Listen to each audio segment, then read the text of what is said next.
Un des charmes de YouTube, c'est que n'importe qui peut y poster une vidéo.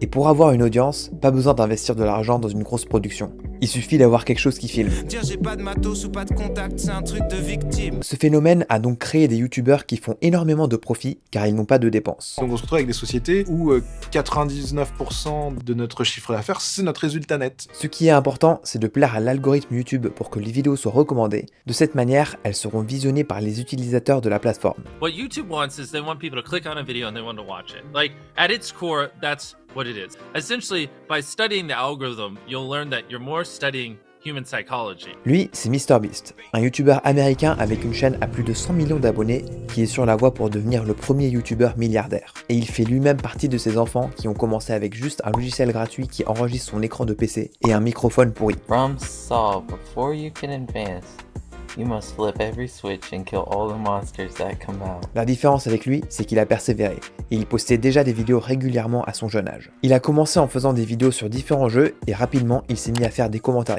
Donc c'est du gameplay d'un FPS, et par-dessus, il va parler de différents sujets qui ont aucun rapport avec le jeu. Par exemple, il va parler de combien gagnent les gros youtubeurs de l'époque, ou comment réussir sur YouTube. Et à cette époque, il y avait beaucoup de vidéos commentaires sur YouTube, parce que c'est très rapide à faire, donc on peut être les premiers à parler de l'actualité, et c'est aussi facile de poster régulièrement des vidéos. Mais sauf que MrBeast, lui, il parlait pas de l'actualité, il parlait que de YouTube. Did you engage in your typical high school life, I guess, like prom and I don't know, other stuff like that? None of that stuff. I was so obsessed. I'm telling you, it is unhealthy how there's not a single person on the planet that's been more obsessed that same time span as me, because it's physically impossible. Yeah. Almost every hour of the day, that's what I was doing. In math class, in English class, in any time of the day, I was thinking about YouTube non-stop the last 10 years. Ensuite, il s'est mis à faire différents types de vidéos face cam. On arrive en juillet 2016, il a fini le lycée et il vient d'atteindre les 100 000 abonnés, dont la moitié ont été acquis les 3 dernières semaines. Le problème, c'est que sa mère veut qu'il aille à l'université, sinon il doit déménager. Mais il gagne pas encore assez d'argent pour louer une maison. Du coup, il fait semblant d'aller à l'université et travaille sur ses vidéos dans sa voiture. Et au bout d'un mois, il gagne assez pour déménager et arrêter les études, et devient donc youtubeur à temps plein. En janvier 2017, il postera sa première vidéo virale où il va compter jusqu'à 100 000. 24,854, 24,855, 24,856. Et comme à son habitude, dès qu'il trouve un concept qui marche, il va le répliquer jusqu'à ce que les gens en aient marre. Et en juin 2017, il reçoit sa première offre de sponsor pour une vidéo, et lui propose 5 000 $. Et jusque-là, il a fait que réinvestir l'argent qu'il gagnait sur sa chaîne. Et ça risque pas de s'arrêter. Il demande à ce que la somme soit doublée et il ira donner les 10 000 $ à un SDF. La compagnie accepte et la vidéo est un succès. Mais cette fois, il va pas répéter ce concept et il va chercher d'autres idées. Pas du tout. C'est même pire qu'avant. Le fait de donner de l'argent, ça va même devenir sa marque de fabrique avec les challenges. Et les gens ont pas l'air de s'en lasser. Sa chaîne ne fait que grossir et donc il commence à employer des gens pour filmer, monter et être dans ses vidéos. Ce qui va lui permettre d'améliorer ses vidéos et en poster plus fréquemment. En même temps, il continue d'étudier YouTube et il comprend 3 choses principales. C'est que ses vidéos doivent avoir un bon titre et une bonne miniature. En 2, faut qu'elle ait une bonne rétention, donc faut que les gens regardent la vidéo en entier, ce qui fait que même ses placements de produits sont optimisés de manière à ce que les gens ne les ignorent pas, car si on le fait, on rate une partie intéressante de la vidéo. Et en 3, il faut également que le public soit satisfait de la vidéo pour qu'ils aillent en regarder d'autres, ou qu'ils s'abonnent et regardent celles qui seront postées dans le futur. Ensuite, en 2019, il atteint les 20 millions d'abonnés et pour l'occasion, il décide de s'associer avec l'Arbor Day Foundation pour planter 20 millions d'arbres. Ils vont contacter plein d'autres créateurs pour qu'ils partent de l'initiative et qu'ils collectent de l'argent. Et à leur plus grande surprise, presque tout le monde accepte et même des gens à qui ils avaient rien demandé ont également fait d'eux-mêmes du contenu pour soutenir la cause. À chaque arbre que je planterai, à chaque plante, je donnerais 1 €. Donc là, vous voyez, j'en ai planté une, ça fait 1. Ils plantent directement des arbres, donc c'est impressionnant quand même que ça coûte que 1 $ de faire ça. Au bout de quelques jours, il récolte déjà plus de 6 millions de dollars et des milliardaires comme Elon Musk et le PDG de Shopify viennent se joindre à la fête en faisant un don d'1 million de dollars. Et là, on voit que de plus en plus de grands PDG commencent à s'intéresser à MrBeast. Et c'est pas trop un hasard parce que lui-même, il est fan de leur travail. Il a un poster de Steve Jobs dans sa chambre et il interagit avec Elon Musk sur Twitter. Et donc il prend exemple sur eux en traitant sa chaîne YouTube comme une start-up. Il travaille énormément, réinvestit tout l'argent gagné, arrive à déléguer le travail et fait grandir sa boîte exponentiellement. Par exemple, Mark Zuckerberg a commencé en codant lui-même le site de Facebook, puis il a réussi à déléguer le travail en se constituant une équipe qui l'a aidé à faire grandir le nombre d'utilisateurs de Facebook exponentiellement.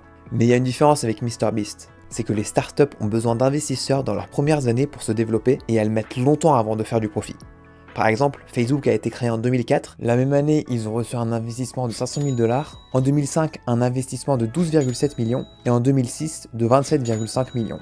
Et ils ont commencé à être profitables qu'en 2009. La raison pour ça, c'est qu'elles doivent dominer sur leurs concurrents en s'accaparant le marché, en proposant un meilleur produit qu'eux, et ça, ils vont le faire en déployant des moyens financiers colossaux. Mais au final, même ça, MrBeast va le copier sur les startups. En 2020, il commence à dépenser sur ses vidéos plus que ce qu'elles rapportent, et ça en comptant les pubs YouTube, les partenariats et son merch. En fait, il peut se le permettre car il a trouvé un investisseur qui n'est autre que lui-même. En fait, il a créé d'autres chaînes avec des thèmes plus spécifiques qui sont le gaming et la réaction de vidéos. C'est des vidéos qui rapportent beaucoup car elles coûtent pas grand chose pour être réalisées, elles font pas mal de vues et il y a aussi des sponsors. Et vous connaissez sa manière de faire, tous les profits réalisés sur ses chaînes sont directement réinvestis sur les vidéos spectaculaires de sa chaîne principale. Ce qui lui a permis en 2022 d'investir plus de 4 millions de dollars dans une seule vidéo, où il a recréé les jeux de la série Squid Game. Et cette vidéo a fait 300 millions de vues sur la version anglaise. Parce que oui, depuis 2021, il a engagé des acteurs pour doubler ses vidéos en différentes langues. Il a même réussi à avoir la voix de Naruto en japonais. Révélons le dessin numéro 1. Du coup, ça lui a permis d'atteindre un public jusque-là inaccessible à cause de la barrière de la langue. Et ça marche plutôt bien, car il a maintenant plus de 22 millions d'abonnés sur sa chaîne en espagnol, et même les vidéos réactions et gaming sont traduites, et elles sont à 6 et 5 millions d'abonnés. Et la raison pour laquelle il a eu l'idée de faire ça, c'est qu'il a rencontré un problème que rencontrent également pas mal de startups à succès, c'est qu'ils se font copier leur business à l'étranger. C'est une spécialité des frères Samware qui ont par exemple copié eBay en Allemagne et se sont fait racheter par eux pour 43 millions de dollars en 1999. Et en 2007, ils ont financé la création de Zalando qui vaut aujourd'hui plusieurs milliards d'euros, alors que c'est qu'une copie de l'original américain Zappos. Et l'équivalent des frères Samware dans le YouTube game, c'est le youtubeur Amixem, A4, qui est biélorusse et qui copie le contenu des autres youtubeurs et leurs miniatures qui elles sont identiques avec juste les visages qui sont modifiés. Somebody say buckets! Buckets! Buckets!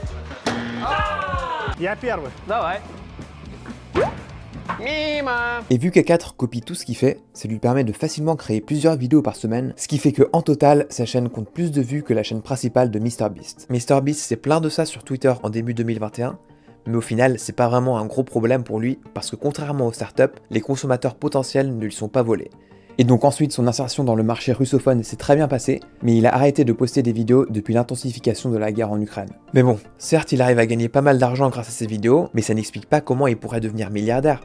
Donc pourquoi est-ce que des personnes qui eux-mêmes le sont pensent que MrBeast le deviendra aussi? MrBeast is fucking incredible. What an incredible entrepreneur, what a great human being. Oh, he's gonna be a fucking multi-billionaire. La raison pour ça, c'est qu'il arrive à capturer l'attention d'énormément de personnes grâce à ses vidéos grand public, tout en étant apprécié, ce qui lui donne la possibilité de leur vendre des produits assez facilement. Donc en fait, il peut lui-même créer un produit, n'importe lequel, et il sera sûr que son audience en achètera. Il avait déjà fait ça dans le passé avec son merch de vêtements qui s'est bien vendu, mais c'est pas ce qu'il y a de plus rentable et une personne va pas en acheter régulièrement. Ils achètent un t-shirt ou un pull et c'est fini. Et en plus de ça, la clientèle se limite à son public. Donc ce qu'il lui faut, c'est un produit qu'on consomme de manière récurrente et qui ne se limite pas à son public. Donc en décembre 2020, avec son équipe, ils lancent leur propre fast-food virtuel avec lequel ils envoient des kits de burgers à des restaurants qui les assemblent et les gens peuvent les commander en ligne.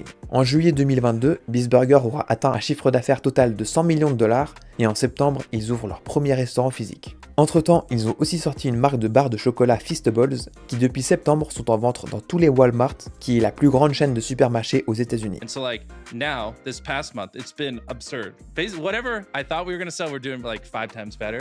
And I think like just a lot of modern snacks, they've just been here forever. They're kind of boring. They just have the shelf space and no one really competes with them. And I think it's time someone just comes in there and it's like, shut up, you boomers. Like, make new products and innovate, or just get the fuck out of here. So you have how many employees then? I mean, across everything, over 100. I don't know. Wow. And what do you have now? 90 million subscribers? Across everything, we're closing in on 200 million subscribers. Jesus! Yeah, because I'm shocked. Would you cash that out they to have Disney? not offered you It's the craziest check in history? I have been offered a pretty crazy one. What is it? Yeah, you know, $1 billion if we could own the channel and the companies and stuff like that. Like, and I'm like, oh, That sounds enticing, but I don't know if I want to work for my YouTube channel. Perso, je le suis depuis 2018 et ça a été incroyable de voir l'évolution de ses vidéos et de ses entreprises. Et j'ai bien l'impression que ça va continuer d'être incroyable. Il engage encore plus de gens, il a même ouvert un site pour que tout le monde puisse candidater à un poste pour travailler avec eux. Et ensuite, une des raisons pour laquelle dans les extraits que j'ai mis, il se vante souvent du fait que ses entreprises sont incroyables, c'est parce qu'il s'est mis à chercher des investisseurs à qui il propose de vendre 10% des parts de ses entreprises pour 150 millions de dollars. Et tout cet argent sera évidemment réinvesti sur sa chaîne principale. Abonnez-vous et activez les notifications pour pas rater mes prochaines vidéos. Vive la République et vive la France.